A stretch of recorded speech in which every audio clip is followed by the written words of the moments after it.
Le philosophe pythagoricien Platon laissa énigmatiquement entendre qu'il y avait une clé d'or unifiant tous les mystères de l'univers. Cette clé d'or retournera dans le temps et une fois de plus par l'exploration. La clé d'or est l'intelligence du Logos, l'origine du son originel Om. On pourrait dire qu'il s'agit de l'Esprit de Dieu. Vu que nos sens sont limités, on ne peut observer que la manifestation extérieure des mécaniques cachées de l'autosimilarité. L'origine de la symétrie divine est le plus grand mystère de notre existence.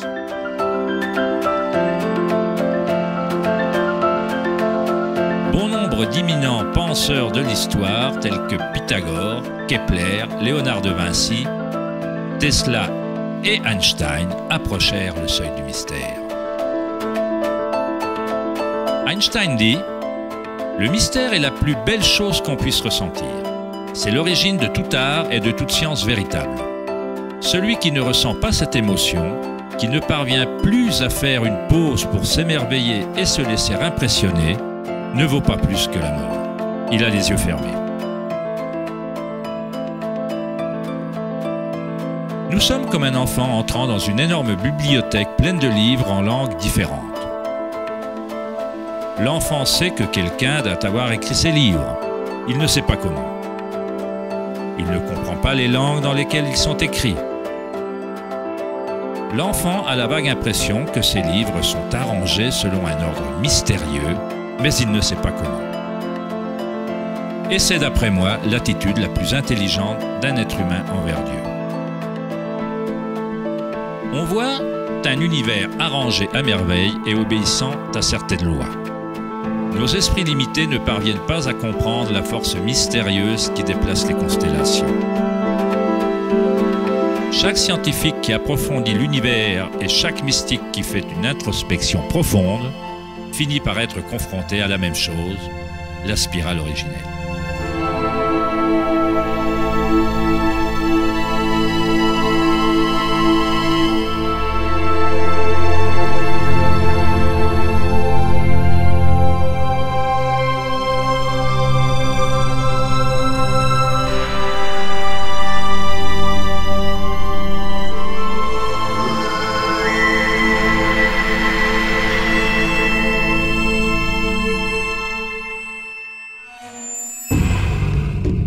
Un millénaire avant la création de l'ancien observatoire de Stonehenge, le symbole de la spirale prédominait sur Terre.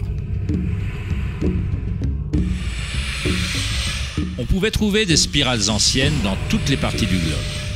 On peut trouver des milliers de spirales anciennes similaires dans toute l'Europe, le Nouveau-Mexique nord-américain, l'Utah, l'Australie, la Chine, la Russie.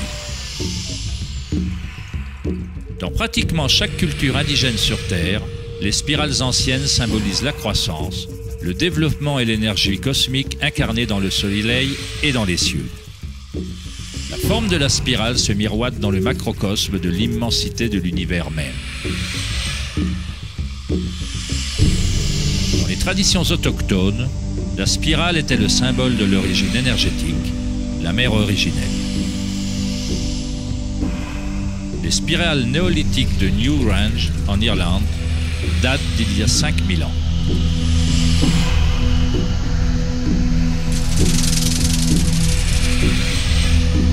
Elles datent de 500 ans avant la grande pyramide de Gizeh et sont tout aussi énigmatiques pour les observateurs modernes. La spirale remonte à un moment de l'histoire où les humains étaient plus reliés à la Terre, aux spirales et au cycle naturel. Une période pendant laquelle les humains s'identifiaient moins aux pensées. La spirale est ce que nous percevons comme étant la torsion de l'univers. Prana, ou la force créative, fait tournoyer Akasha dans un continuum de formes solides. Trouvée à tout niveau entre le macrocosme et le microcosme, de galaxies spirales à des systèmes météorologiques, à l'eau de votre baignoire, à votre ADN,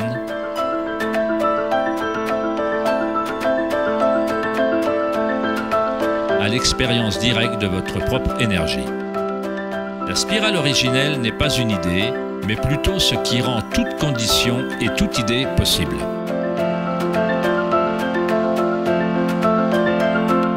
On trouve des types variés de spirales et d'hélices dans le monde naturel. Des escargots, des coraux,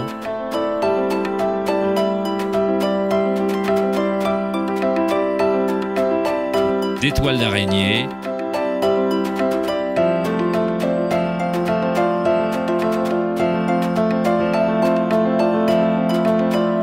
des fossiles,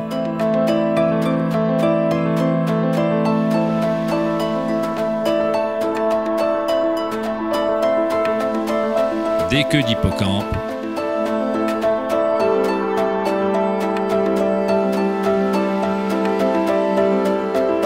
des coquillages.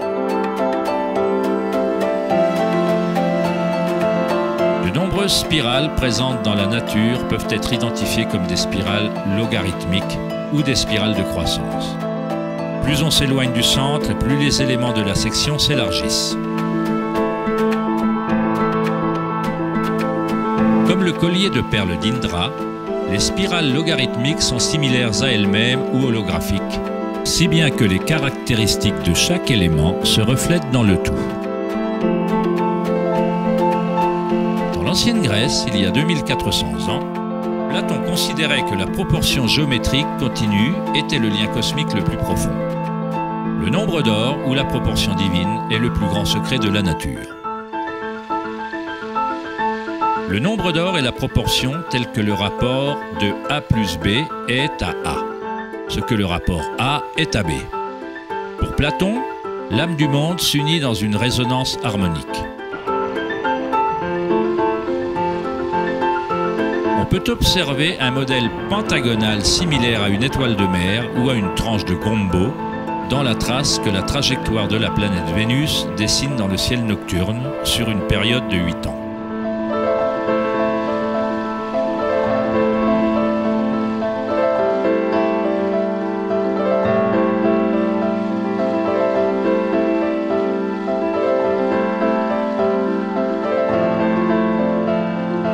Le monde intelligible de forme au-dessus et le monde visible d'objets matériels en dessous passent par ce principe d'autosimilarité géométrique. Des modèles de spirales autosimilaires aux choux romanesco, aux spirales de galaxies, la spirale logarithmique est un modèle invariable et parfait.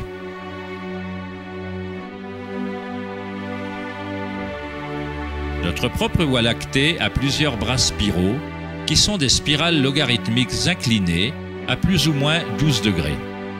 Plus la spirale est inclinée, plus sa rotation est serrée. Lorsqu'on visionne la croissance d'une plante en accéléré, on constate qu'elle danse selon la spirale de vie.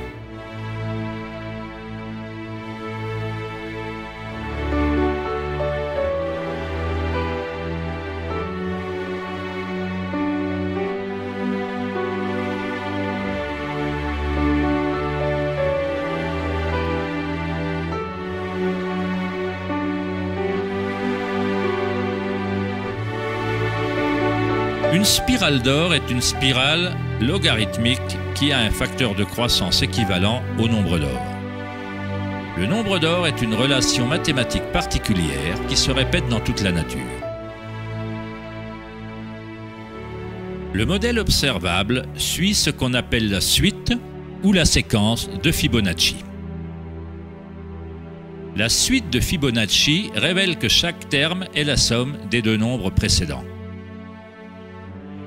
Le mathématicien et astronome allemand Kepler découvrit qu'on peut observer les modèles de spirales autosimilaires dans la manière dont les feuilles sont disposées sur la tige des plantes, ou dans la disposition du fleuron et des pétales des fleurs. Léonard de Vinci observa que l'espacement entre les feuilles suivait souvent des modèles de spirales. On les appelle modèles phyllotaxiques ou modèles d'arrangement des feuilles. On peut voir des arrangements phylotaxiques dans les nucléotides d'ADN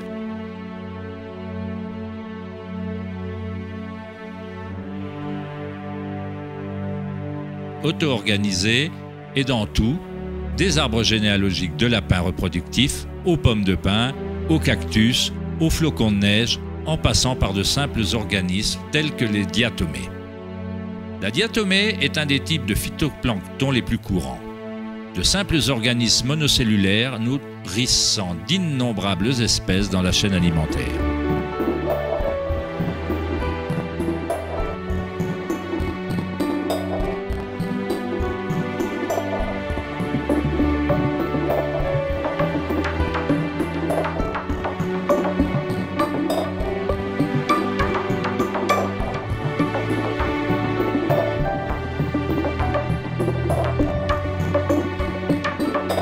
Combien de maths faut-il savoir pour être un tournesol ou une abeille?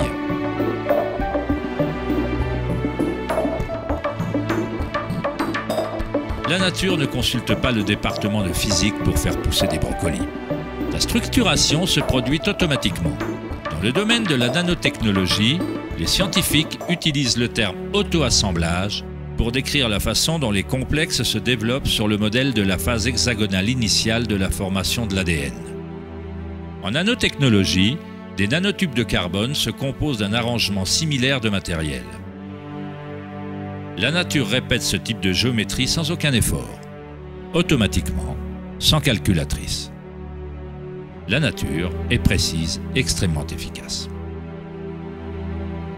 Selon le célèbre architecte et auteur Buckminster Fuller, ces modèles dépendent de l'espace-temps.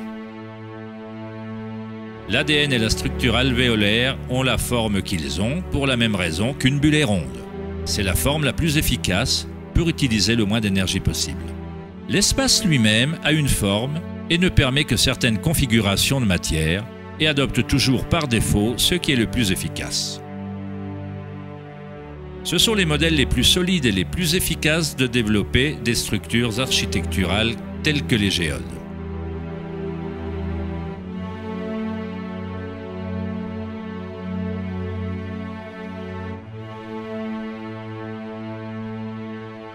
Les modèles de spirales logarithmiques exposent les plantes de façon maximale pour leur pollinisation par les insectes, pour le soleil et la pluie, et leur permettent d'acheminer de l'eau vers leurs racines avec efficacité.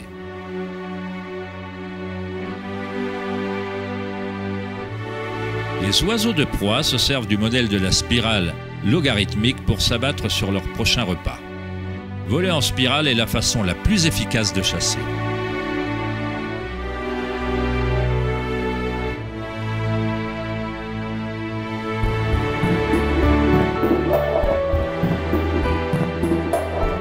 La capacité de matérialiser la spirale de vie d'Akasha, d'Encens, est liée à la capacité de percevoir la beauté et la symétrie dans la nature.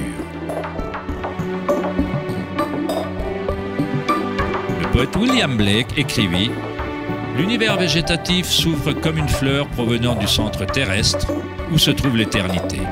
Il se prolonge depuis les étoiles jusqu'au banal coquillage et là, il rencontre à nouveau l'éternité, à la fois à l'intérieur et à l'extérieur. »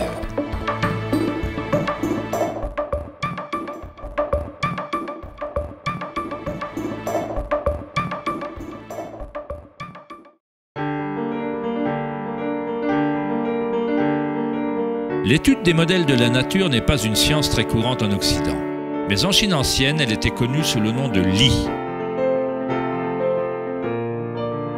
Li reflète l'ordre dynamique et le modèle de la nature.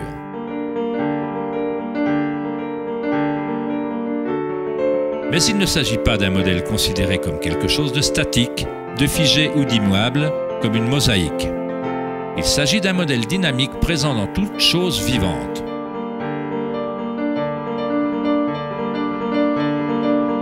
Les nervures des feuilles, les taches de la tortue et les veines des rochers expriment tout le langage et l'art secret de la nature. Le labyrinthe est l'un des nombreux modèles de Li. On le trouve dans les structures coralliennes, les champignons comme les morilles, les choux et le cerveau humain.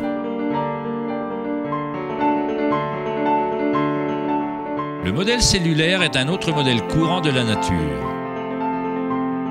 Il y a une myriade de structures cellulaires différentes, mais elles sont toutes ordonnées selon leur raison d'être et leur fonction.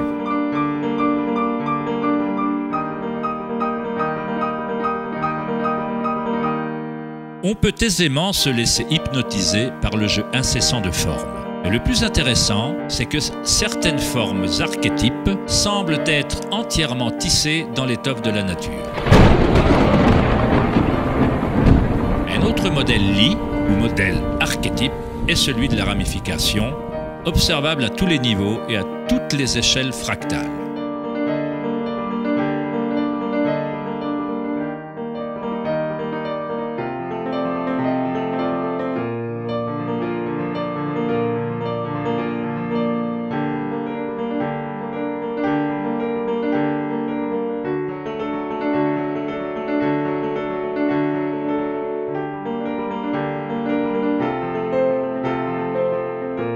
Prenez par exemple l'incroyable image de la simulation produite par un superordinateur, appelée simulation du millénaire, montrant la distribution de la matière noire dans l'univers local. Elle a été créée en Allemagne par la société Max Planck.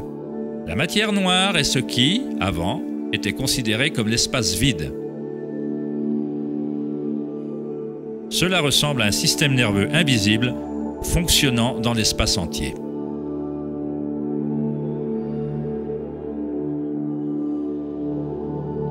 L'univers ressemble littéralement à un cerveau géant. Il pense constamment à utiliser un type d'énergie noire ou cachée, que la science commence seulement à comprendre. Une énergie inconcevable traverse cet immense réseau, fournissant l'élan nécessaire à l'expansion et à la croissance de l'univers.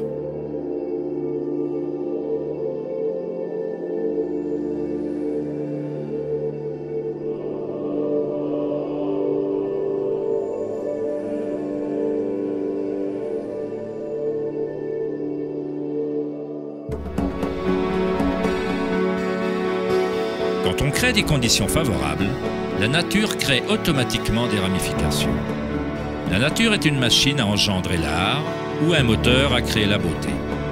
Ici, on utilise de l'électricité pour faire pousser des branches de cristal d'argent.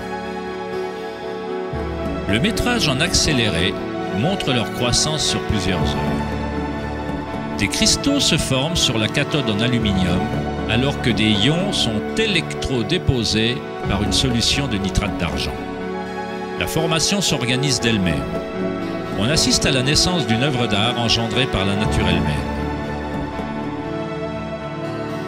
Johann Wolfgang von Goethe déclara « La beauté est une manifestation de lois naturelles secrètes qui, autrement, nous auraient été cachées à jamais. »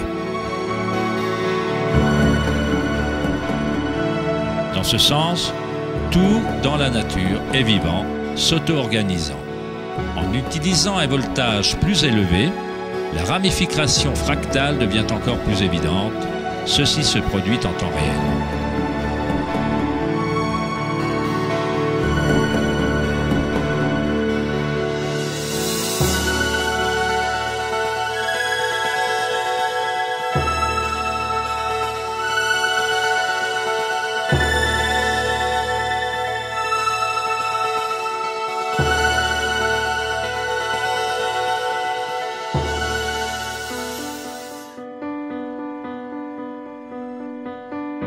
On trouve des structures et des modèles similaires à un arbre dans tout le corps humain. Les systèmes nerveux connus par la médecine occidentale existent, bien entendu. Mais dans la médecine chinoise, ayurvédique et tibétaine, les méridiens énergétiques sont essentiels à la compréhension du fonctionnement du corps. Les nadis, ou les méridiens énergétiques, forment des structures similaires à un arbre. Un examen post-mortem ne révélerait pas les chakras ou les nadis. Cela ne veut pas dire qu'ils n'existent pas. Il faut perfectionner la façon d'observer. On doit d'abord apprendre à calmer son propre esprit. C'est la seule condition pour commencer à observer ces choses par soi-même. En électricité, moins il y a de résistance dans un fil, plus il est conducteur d'énergie. En cultivant la sérénité par la méditation, on crée un état de non-résistance dans le corps. Prana, ou Chi, où l'énergie intérieure est simplement notre vitalité intérieure, ce qu'on ressent quand on amène sa conscience à l'intérieur du corps. Les fils conducteurs subtils qui transportent prana, les nadis, à l'intérieur du corps, peuvent transporter de plus en plus d'énergie curative par les chakras. On renforce ces réseaux de fils en les utilisant, en laissant passer l'énergie. Où que soit l'énergie, ou chi, elle commencera à circuler et des liens physiques se développeront.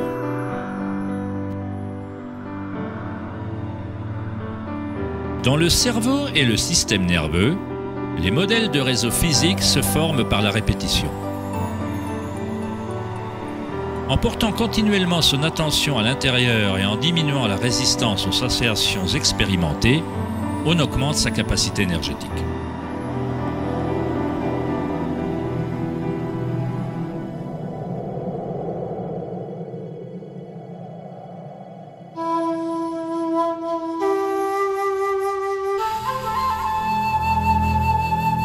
Dans le taoïsme, le symbole du yin et du yang représente l'interpénétration des forces spirales de la nature.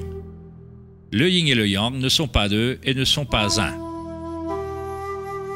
L'ancien concept du hara est représenté par le yin et le yang, ou la spirale tourbillonnante. C'est le centre de la puissance situé dans le ventre, en dessous du nombril. Hara signifie littéralement mer ou océan énergétique. En Chine, le hara est appelé le Diantian inférieur. Dans de nombreuses formes d'arts martiaux asiatiques, on considère que le guerrier possédant un puissant hara est imbattable. Dans la tradition samouraï, harakiri, ou seppuku, représentait une forme de suicide. Cela signifie empaler son propre hara de manière à déconnecter le chi ou le canal énergétique.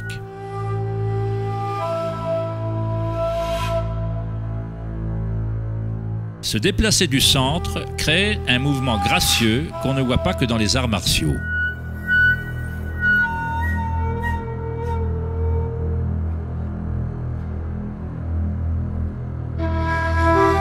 Mais également chez les bons golfeurs et les danseuses du ventre.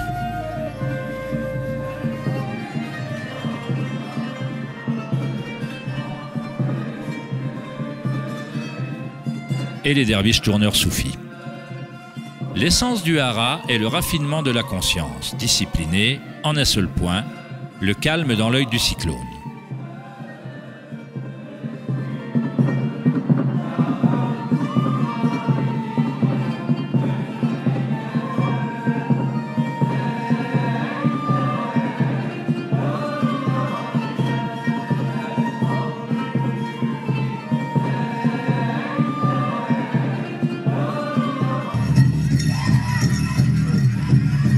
C'est l'intuition reliée à une source énergétique.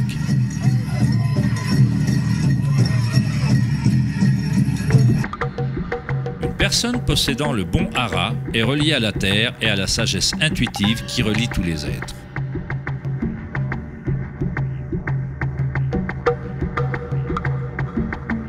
Penser avec son ventre, hara del Gandanasai, c'est puiser dans sa sagesse intérieure.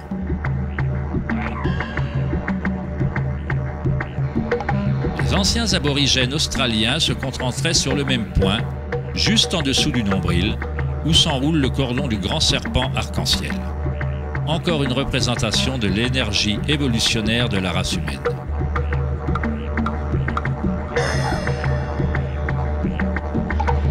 Qu'une nouvelle vie commence dans le hara n'est pas une coïncidence.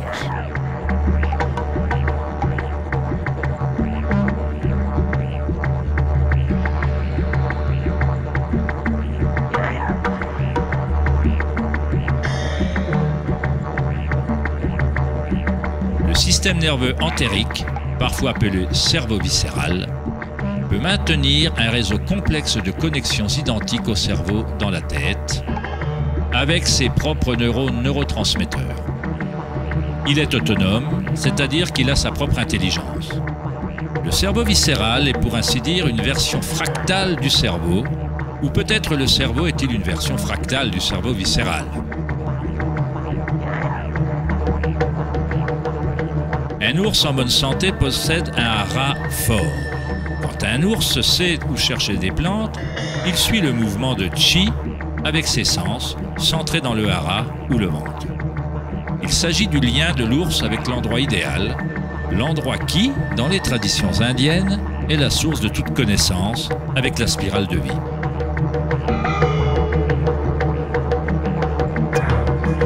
Mais comment les peuples anciens connaissaient-ils la spirale, alors que la science moderne commence seulement à reconnaître sa signification?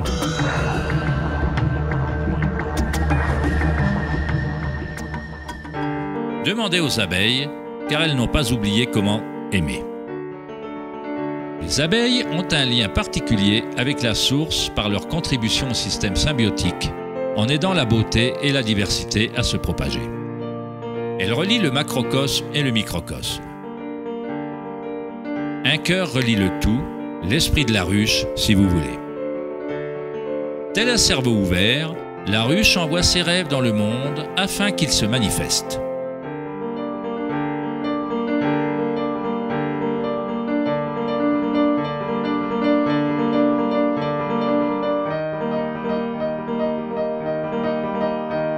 Dans la nature, de nombreuses créatures savent comment agir à l'unisson, se déplacer avec un seul esprit, dans une seule direction.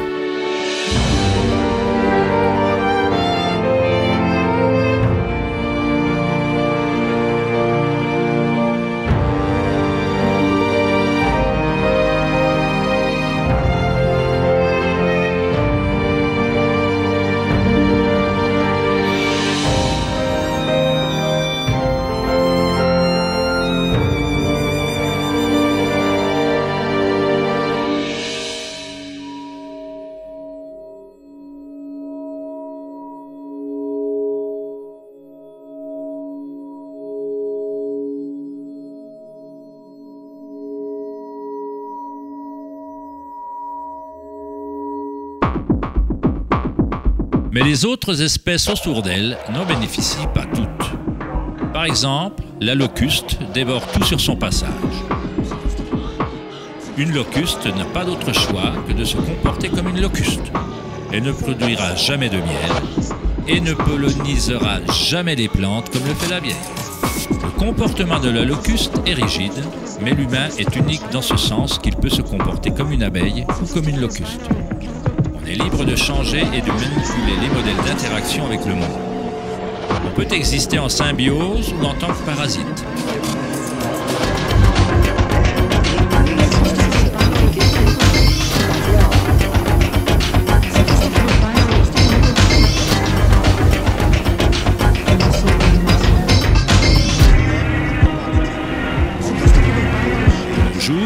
Les humains tentent de comprendre la spirale avec un esprit rationnel, mais sans jamais penser à se relier à la spirale de vie.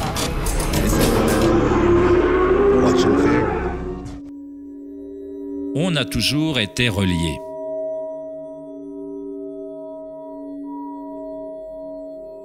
La pensée est ce qui nous a maintenus dans l'illusion d'être différents, d'avoir nos propres identités. La pensée crée la différence. L'expérience de la limitation. Plus on se conforme à la pensée, plus on se déconnecte de la source. Les cultures anciennes, moins axées sur la pensée, s'harmonisaient avec la spirale d'une manière plus directe et plus personnelle que de nos jours. Dans l'Inde ancienne, Kundalini représente l'énergie intérieure remontant l'épine dorsale selon le modèle du serpent ou de l'hélice. En Inde, dans les traditions anciennes du yoga, les mondes intérieurs des gens étaient comparables, à cette époque, à ceux des cultures se concentrant sur le hara. Équilibrer la force de la spirale avec le calme de sa conscience comme témoin, c'est s'aligner avec son plein potentiel évolutionnaire. s'épanouir en un être qui était prédestiné à devenir l'être unique à multiples facettes. Ida, le canal féminin ou lunaire, est relié à l'hémisphère droit du cerveau, et Pingala, le canal masculin ou solaire, est relié à l'hémisphère gauche du cerveau. Quand ces deux canaux s'équilibrent, l'énergie remonte un troisième canal, Sushumna, le long du centre de l'épine dorsale, stimulant les chakras et libérant le plein potentiel évolutionnaire. Chakra, dérivé d'un ancien mot sanskrit, signifie roue énergétique. Kundalini n'est rien moins que la spirale originelle qui fait danser la vie humaine dans l'existence. Il s'agit d'un ordre différent d'énergie que celui qu'on comprend normalement, comme une passerelle entre la matière brute et les énergies les plus subtiles. La passerelle, c'est vous. Kundalini n'est pas une énergie qu'on impose par la volonté, les efforts ou les frictions. C'est comme faire pousser une fleur. Tout ce qu'on peut faire, en bon jardinier, c'est préparer le sol et rendre les conditions propices et laisser la nature prendre son cours. Si on impose à une fleur de s'ouvrir prématurément, on la détruit. Elle pousse avec sa propre intelligence, avec ses propres instructions préorganisées. L'esprit égotique, arrêté sur le monde extérieur, est ce qui empêche d'expérimenter sa vraie nature vibratoire intérieure. Quand la conscience se tourne vers l'intérieur, elle s'assimile aux rayons du soleil et au lotus qui commence à pousser.